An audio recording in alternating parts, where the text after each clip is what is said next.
Hi అండి. Welcome back to my channel మన YouTube వంటిల్లు. నేను మీ శిరీష. ఈరోజు వీడియోలో అందరికీ ఫేవరెట్ అయిన పచ్చి రొయ్యల్ని ములక్కాడ కాంబినేషన్లో కర్రీ చేసి చూపిస్తానండి.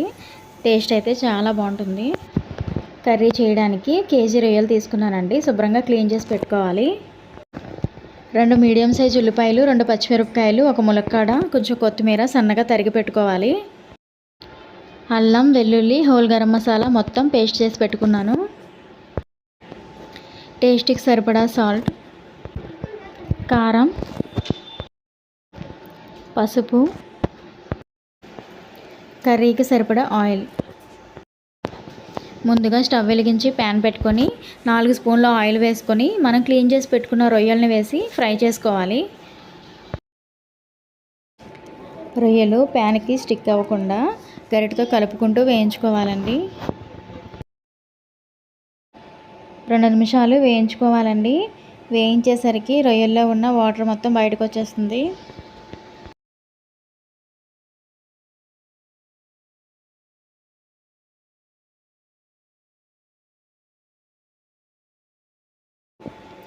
చూసారు కదా, రొయ్యల్లో ఉన్న వాటర్ మొత్తం బయటకు వచ్చేసింది.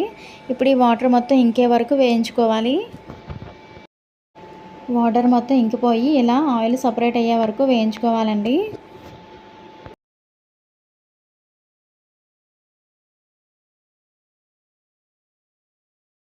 రొయ్యలు అయితే వేగిపోయినాయండి.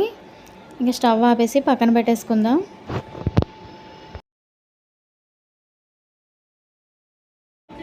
ఇప్పుడు కర్రీ ప్రిపరేషన్ చూద్దాం. స్టవ్ వెలిగించి గిన్నె పెట్టుకొని సరిపడా ఆయిల్ వేసుకోవాలి.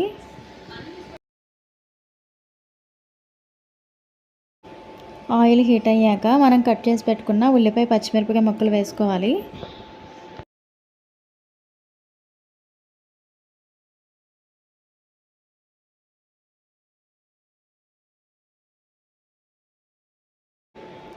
ఇందులోనే ఉల్లిపాయ ముక్కలు వేగడానికి 1 స్పూన్ సాల్ట్ కూడా వేసుకొని బాగా కలుపుకోవాలండి.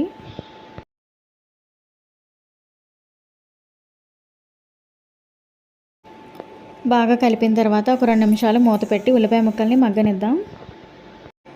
ఉల్లిపాయ ముక్కలు అయితే వేగిపోయినాయండి. ఇప్పుడు మనం కట్ చేసి పెట్టుకున్న ములక్కాడ ముక్కలు కూడా వేసుకొని ఒకసారి కలుపుకోవాలి.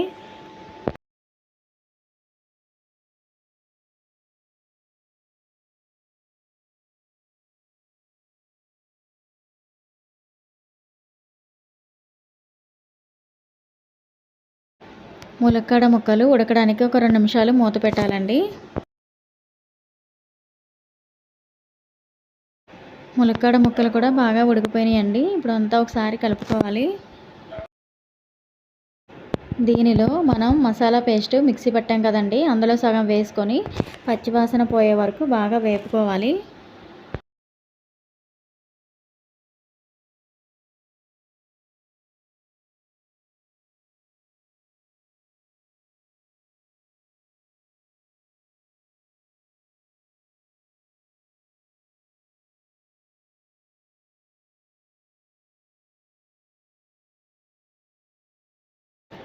మసాలా పేస్ట్ బాగా వేగిన తర్వాత మనం వేపుకొని పెట్టుకున్న రొయ్యలను కూడా ఇందులో వేసుకొని బాగా కలుపుకోవాలి.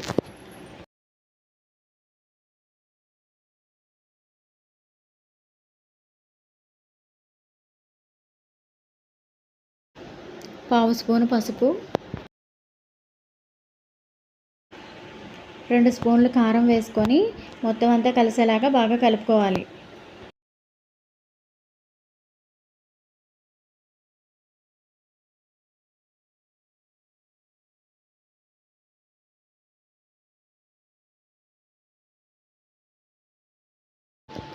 మనం వేసుకున్న ఉప్పు, కారం ముక్కలకి బాగా పట్టేలాగా వేపుకున్న తర్వాత కర్రీ ఉడకడానికి సరిపడా వాటర్ వేసుకోవాలి.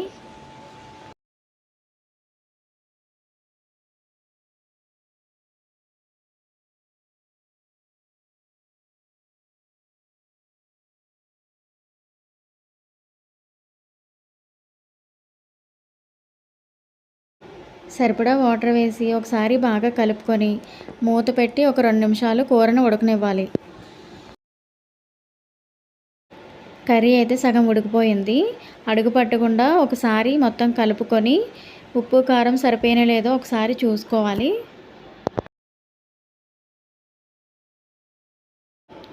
నాకైతే కొంచెం సాల్ట్ తగ్గింది, సరిపడా వేసుకున్నాను.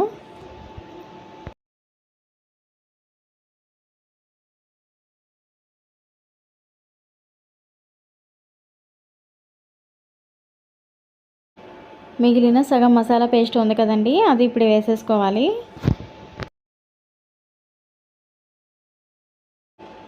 మొత్తం కలిసేలాగా బాగా కలుపుకొని 1 నిమిషం మూత పెట్టి ఉడకనివ్వాలి.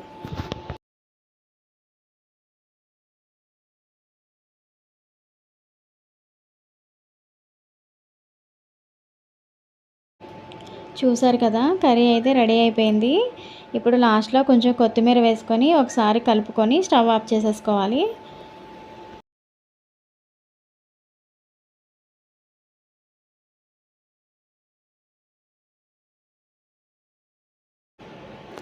చూసారు కదా, గుమగుమలాడుతూ రొయ్యలు ములక్కాడ కర్రీ అయితే రెడీ అయిపోయింది.